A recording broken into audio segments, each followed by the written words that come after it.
Exodus 2.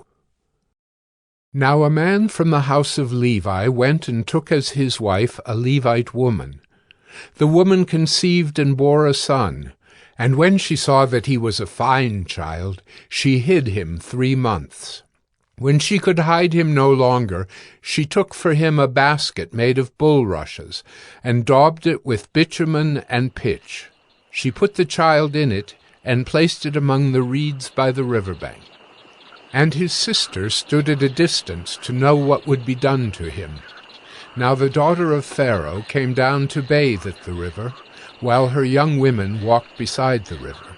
She saw the basket among the reeds, and sent her servant woman, and she took it. When she opened it, she saw the child, and behold, the baby was crying. She took pity on him, and said, "This is one of the Hebrews' children." Then his sister said to Pharaoh's daughter, "Shall I go and call you a nurse from the Hebrew women to nurse the child for you?"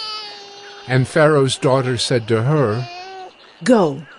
So the girl went and called the child's mother. And Pharaoh's daughter said to her, "Take this child away and nurse him for me, and I will give you your wages."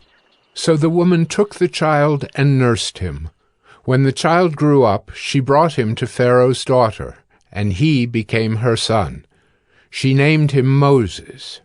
"Because," she said, "I drew him out of the water."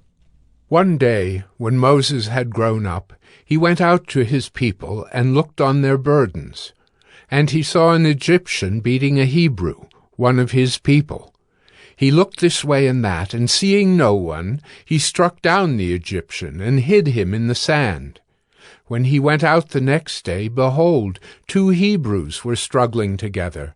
And he said to the man in the wrong, "Why do you strike your companion?" He answered, "Who made you a prince and a judge over us? Do you mean to kill me as you killed the Egyptian?" Then Moses was afraid and thought, "Surely the thing is known." When Pharaoh heard of it, he sought to kill Moses. But Moses fled from Pharaoh and stayed in the land of Midian.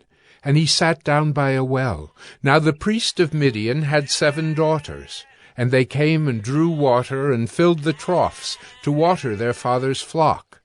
The shepherds came and drove them away, but Moses stood up and saved them and watered their flock. When they came home to their father Reuel, he said, "How is it that you have come home so soon today?" They said, "An Egyptian delivered us out of the hand of the shepherds, and even drew water for us, and watered the flock." He said to his daughters, "Then where is he? Why have you left the man? Call him, that he may eat bread." And Moses was content to dwell with the man, and he gave Moses his daughter Zipporah. She gave birth to a son, and he called his name Gershom, for he said, "I have been a sojourner in a foreign land." During those many days the king of Egypt died, and the people of Israel groaned because of their slavery and cried out for help. Their cry for rescue from slavery came up to God, and God heard their groaning, and God remembered his covenant with Abraham, with Isaac, and with Jacob. God saw the people of Israel, and God knew.